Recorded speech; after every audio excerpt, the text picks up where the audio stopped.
आता एक नजर टाकूया क्षणाच्या महत्त्वाच्या बातम्यांवर. महत्वाच्या बातम्या.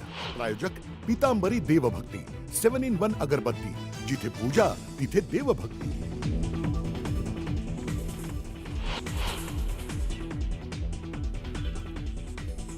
वीस वर्षांनंतर आम्ही भाऊ एकत्र येऊ शकतो तर तुम्ही का भांडता? युतीचं काय करायचं ते माझ्यावर सोडा. ठाकरे बंधूंच्या युतीवर मनसे अध्यक्ष राज ठाकरेंचं सूचक विधान. मनसे महापालिकेत 100% येणार. आता हेवे दावे संपून महापालिकेच्या निवडणुकीच्या कामाला लागा. पदाधिकाऱ्यांच्या बैठकीत राज ठाकरेंच्या सूचना.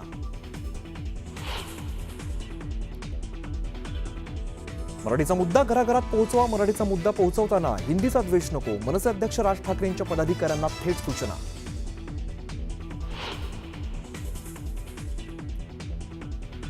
भाजप खासदार निशिकांत दुबेंनी पुन्हा एकदा गरळ ओकली. मुंबईत केवळ 30% लोक मराठी बोलतात. निशिकांत दुबेंच्या वक्तव्यामुळे नव्या वादाला तोंड. एखाद्या बंगल्यावर कोणी राहत असेल तर त्यांना कसं काढणार? तर मुख्यमंत्री आणि इतर मंडळी बंगल्यासंदर्भात निर्णय घेतील. धनंजय मुंडेंनी सातपुडा बंगला अद्याप न सोडल्याच्या मुद्द्यावरून छगन भुजबळांचं विधान. मुंबईतील अति धोकादायक इमारतींच्या मुद्द्यावर बुधवारी बैठक. मंत्री मंगल प्रभात लोढांकडून माडा प्रशासनाला निर्देश. धोकादायक इमारतीमधील रहिवाशांना घरं खाली करण्याची नोटीस.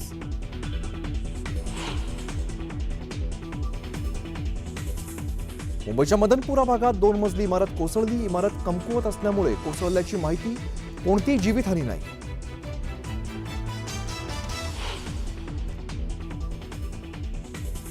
सरपंच संतोष देशमुख हत्या प्रकरणाची पुढील सुनावणी पुढे ढकलली. येत्या 18 ऑगस्टला होणार पुढील सुनावणी.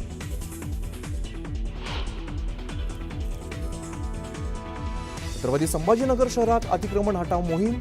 नारेगाव परिसरात बंदोबस्तात कारवाईला सुरुवात तर नागरिकांचा तोडक कारवाईला विरोध. पुण्याच्या खेडमध्ये पतीला मारहाण करत पत्नीचं अपहरण. आंतरजातीय प्रेमविवाहातून घडला प्रकार. मुलीच्या आई भावासह 15 जणांवरती अपहरण आणि मारहाणीचा गुन्हा दाखल.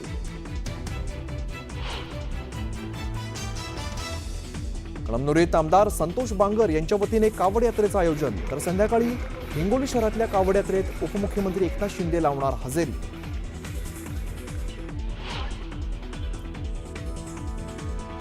आणि सांगलीत श्रावण मास निमित्ताने होड्यांच्या शर्यती. कृष्णा आणि वारणा नदीकाठी पार पडलेल्या शर्यतीत 11 संघांचा सहभाग.